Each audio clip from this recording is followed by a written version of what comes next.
तू आ जाए तो हम फिर उसी तरह कहेंगे, वैक्सीनीज कितना हसीन नाम है।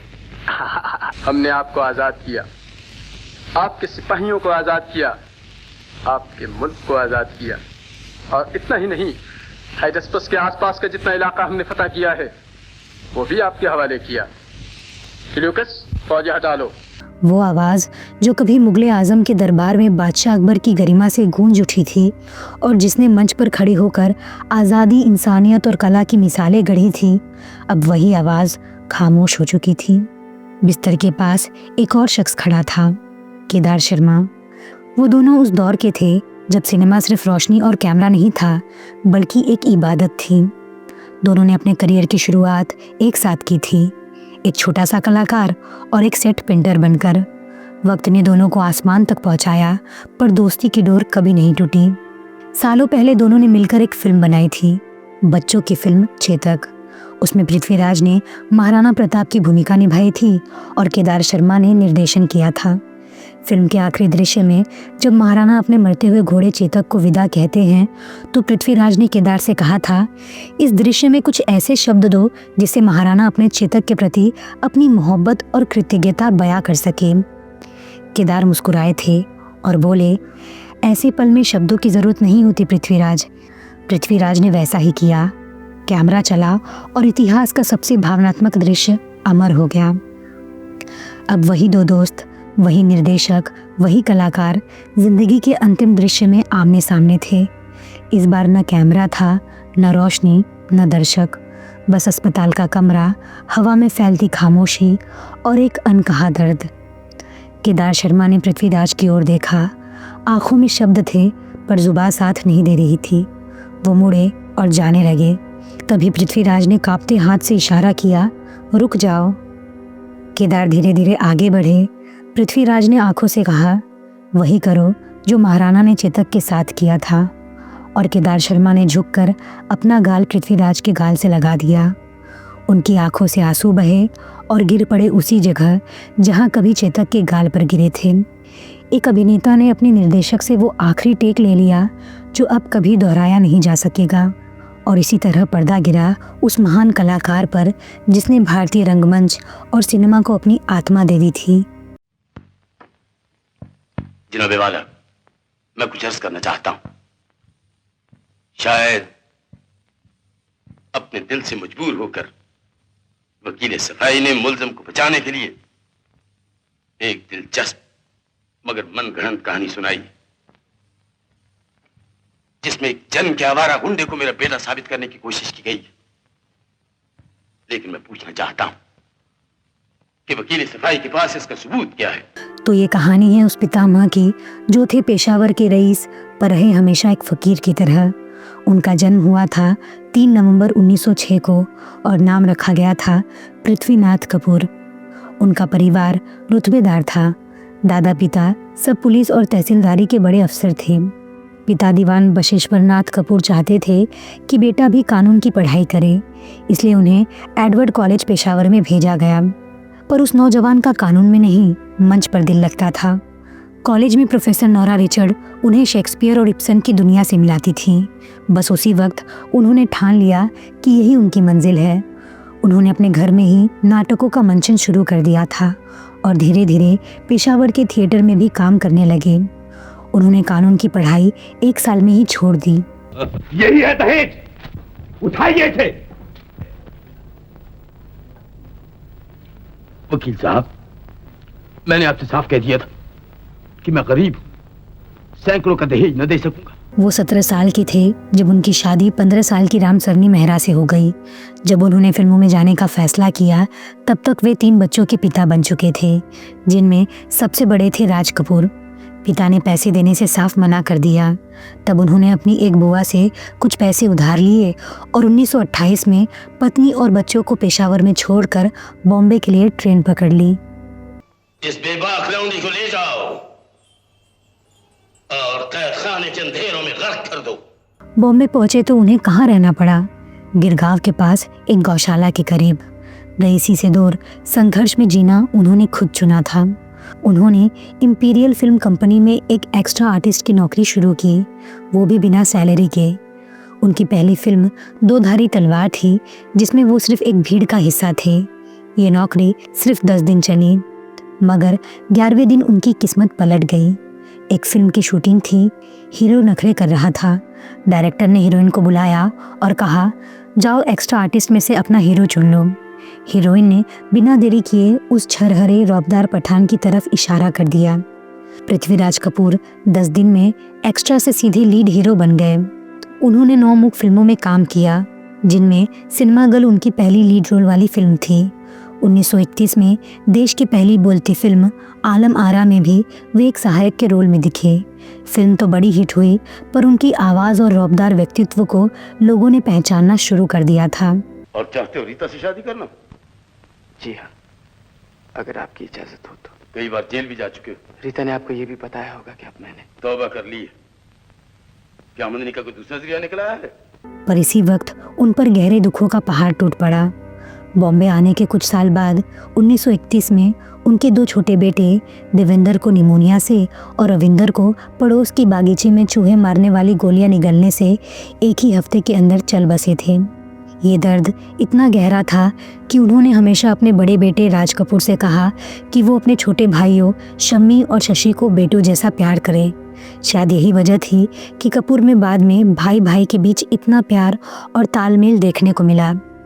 फिल्म पत्रकार बाबूराव पटेल ने एक बार अपनी मैगजीन में उनके बारे में लिख दिया था कि असभ्य पठान के लिए फिल्मों में कोई जगह नहीं है। उन्होंने इस बात का करारा जवाब दिया कि इस पठान को भड़काओ मत। अगर मेरे लिए हिंदुस्तान की फिल्मों में जगह नहीं मिली तो मैं 7 समुंदर पार करके हॉलीवुड जाऊंगा। ये संदूक रखा है, ये कलम, ये रजिस्टर और ये चश्मा, बस अब वो आते ही होंगे। उन्हें हॉलीवुड जाने की ज़रूरत नहीं पड़ी। वे कलकत्ता गए और न्यू थिएटर्स के साथ जुड़े। वहाँ उन्होंने 1934 की सीता फिल्म में राम का रोल किया। ये वही फिल्म थी जो वेनिस इंटरनेशनल फिल्म फेस्टिवल में दिखाई जाने वाली पहली भारतीय फिल्म बनी। इसके अलावा उन्होंने विद्यापति और प्रेसिडेंट जैसे सामाजिक मुद्दों पर बनी फिल्मों में भी काम किया। उनकी असली पहचान बनी 1941 में, जब सोहराब मोदी की फिल्म सिकंदर आई। उनकी गूंजती आवाज़ और रौबदार अंदाज के कारण वे सुपरस्टार बन गए। ये फिल्म भारत छोड़ो आंदोलन के दौरान आई और इसने हिंदी सिनेमा को एक नई पहचान दी। इसी बीच राज कपूर बड़े हो रहे थे। वे बचपन से ही शैतान थे और उन्हें खाने का बहुत शौक था। घर के पास दुकानदारों में उनकी उधारी चलती थी। वे दुकानदारों को गाना या डांस करके मना लेते थे। जिस दिन हमारे देश में ऐसा हुआ, हमारा सर्वनाश हो जाएगा, हमारी सभ्यता, हमारी संस्कृति। राज कपूर जब पढ़ाई में पिछड़ने लगे तो उन्होंने पिता के सामने हिम्मत करके अपनी बात रखी। उन्होंने कहा, मैं पढ़ाई जारी रख सकता हूँ, लेकिन कुछ सालों बाद मैं आपके पास नौकरी मांगने आऊँगा। इससे बेहतर है मैं अभी से फिल्मों में काम करना चाहता हूँ। बेटे की ये बात सुनकर उन्होंने तुरंत जेब से 300 रुपये निकाले और राज कपूर को थमाते हुए कहा, जाओ सारे रिश्तेदारों से मिल कर आओ। अगर वापस लौटकर भी फैसला नहीं बदला तो मैं मदद करूँगा। ये एक तरह का अंतिम टेस्ट था जिसे राज कपूर ने पास किया। उन्होंने राज कपूर को रंजीत स्टूडियो में काम दिलवाया, लेकिन शर्त रखी कि कोई तनख्वाह नहीं मिलेगी और वे दूसरे वर्कर्स की तरह काम करेंगे। फर्श साफ करने से लेकर असिस्टेंट बनने तक का सारा काम किया। उनका ये अंदाज उनके बेटों को ज़मीन से जोड़े रखता था। फिल्मों में काम करने के बावजूद उनका पहला प्यार हमेशा थिएटर रहा। उन्हें लगता था कि सिनेमा भले ही पैसा दे, लेकिन थिएटर ही समाज को सही मायनों में बदल सकता है। हमने आपको आज़ाद किया, आपके सिपाहियों को आज़ाद किया, आपके मुल्क को आज़ाद किया, और इतना ही नहीं, हाइडस्पस के आसपास का जितना इलाका हमने फतह किया है वो भी आपके हवाले किया। फिल्यूकस, फौज हटा लो। साल 1944 में उन्होंने अपनी कमाई का सारा पैसा लगाकर अपना थिएटर ग्रुप पृथ्वी थिएटर्स शुरू किया। उन्होंने 16 साल तक देश के कोने कोने में अपनी 80 लोगों की पूरी टीम के साथ ट्रेन के तीसरे दर्जे के डिब्बे में सफ़र किया। वे राज्यसभा सांसद थे, लेकिन फिर भी सबसे सामान्य लोगों की तरह ही सफ़र करते थे। शम्मी कपूर ने भी छोटे रोल्स और स्टेज मैनेजर का काम किया। उन्हें भी दूसरों की तरह ही 6-6 लोगों के साथ एक ही कमरा शेयर करना पड़ता था। उनके लिए थिएटर सिर्फ नाटक नहीं था। पृथ्वी थिएटर्स में नाटक बड़े सामाजिक विषयों पर होते थे, जैसे विभाजन, शरणार्थियों की समस्या, सांप्रदायिक सद्भाव और गरीबी। भारत छोड़ो आंदोलन के दौरान भी उनके नाटकों ने नौजवानों को आज़ादी के लिए प्रेरित किया। सबसे बड़ी बात, 16 साल के सफ़र में उन्होंने 2662 शो किए और हर एक शो में उन्होंने मुख्य कलाकार की भूमिका निभाई। उनका सिर्फ एक ही मंत्र था, शो चलते रहना चाहिए। हर शो के बाद वे गेट पर एक थैला लेकर खड़े हो जाते थे। लोग उसमें पैसे डालते थे। इन पैसों से वे थिएटर में काम करने वाले छोटे कर्मचारियों की मदद करते थे। इसीलिए लोग उन्हें झोले वाला फकीर कहते थे। यही है दहेज, उठाइए थे। वकील साहब, मैंने आपसे साफ कह दिया था कि मैं गरीब हूं, सैकड़ों का दहेज न दे सकूंगा। उनके लिए थिएटर सिर्फ मनोरंजन नहीं था। एक बार संसद में बोलते हुए उन्होंने कहा था, थिएटर धरती का सबसे बड़ा मंदिर है। परिवार में महिलाओं को फिल्मों में लाना उन्हें बिल्कुल पसंद नहीं था। उनकी सोच बहुत साफ थी कि फिल्म इंडस्ट्री महिलाओं के लिए सुरक्षित नहीं है। इसीलिए उन्होंने अपनी बहन शांता कपूर को भी जब बाबूराव पटेल ने फिल्मों का ऑफर दिया तो गुस्से में डांट कर वापस घर भेज दिया। उनकी बहू नीला देवी ने भी बताया था कि परिवार में ये रिवाज था कि कोई बहू बेटी एक्टिंग नहीं करेगी। उन्हें अपने बेटों पर बहुत नाज था। जब राज कपूर ने महज 24 साल की उम्र में आरके स्टूडियो शुरू किया तो उन्हें बहुत खुशी हुई। एक बार जब राज कपूर को बड़ी सफलता मिली तो उन्होंने अपने पिता को एक ब्लैंक चेक दिया, लेकिन उस पितामह ने वो चेक कभी इस्तेमाल ही नहीं किया। वे चेक को अपने पास संभाल कर रखते थे और जब कोई घर आता तो बड़े गर्व से सबको दिखाते थे। उधर उनके दूसरे बेटे शम्मी कपूर का संघर्ष शुरू हुआ। शम्मी कपूर ने जब बड़े फिल्मों में कदम रखा तो उनकी लगातार 18 फिल्में फ्लॉप हो गई। ये देखकर पिता का दिल टूट जाता था। तब उन्होंने ही शम्मी को सलाह दी कि वे अपने लिए एक ऐसा रोमांटिक और मस्त मौला युवा का रोल चुनें जो उनकी असली पर्सनालिटी से मेल खाता हो। पिता की सलाह पर ही शम्मी कपूर ने अपनी शैली बदली। शम्मी कपूर का एक और मज़ेदार किस्सा है उनकी शादी का। शम्मी कपूर ने जब गीता बाली से शादी करने का फैसला किया तो उन्होंने गीता बाली को अपने पिता से मिलवाया। पृथ्वीराज कपूर ने गीता बाली से सिर्फ एक सवाल पूछा, तुम्हें क्या लगता है तुम शम्मी को कंट्रोल कर पाओगी?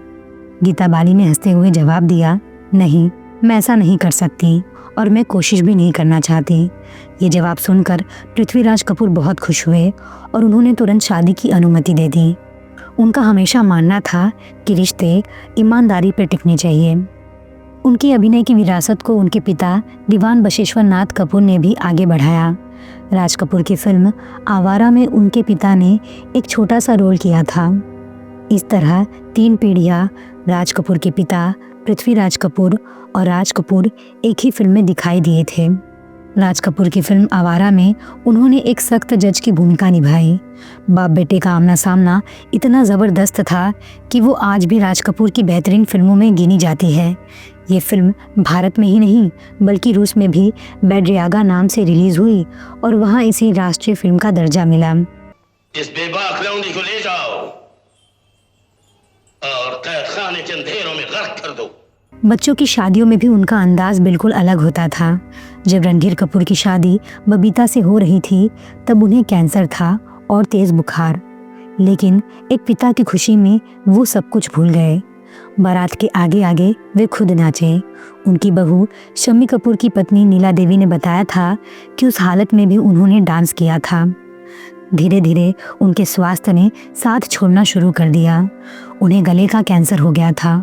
आवाज़ जो उनकी पहचान थी वो धीरे धीरे कमज़ोर होती गई। जब उन्होंने थिएटर बंद किया तो वो उनके जीवन का सबसे मुश्किल फैसला था।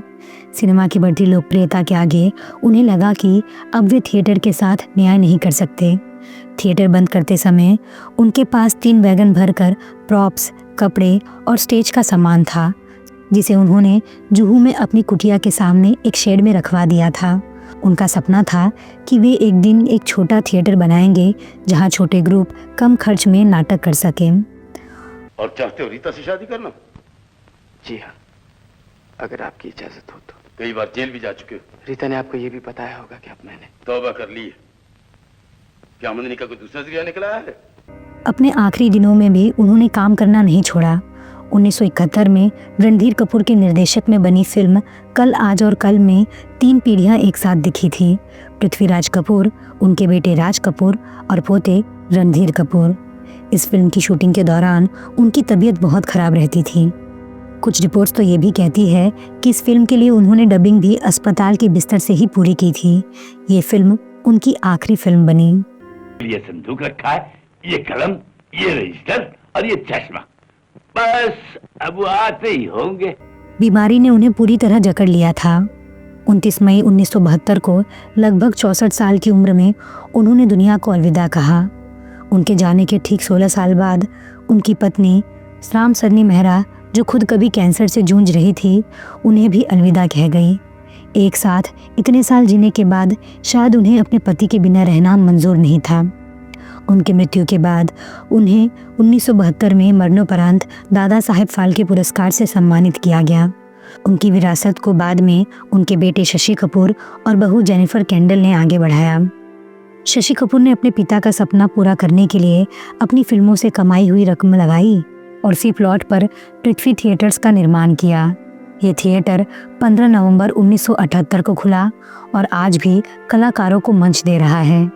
उनका पूरा जीवन हमें सिखाता है कि संघर्ष, कला और परिवार के प्रति समर्पण क्या होता है। पृथ्वीराज कपूर हमेशा कहते थे, शो चलते रहना चाहिए, और देखिए उनका शो आज चल भी रहा है, उनकी 5 पीढ़ियों के रूप में।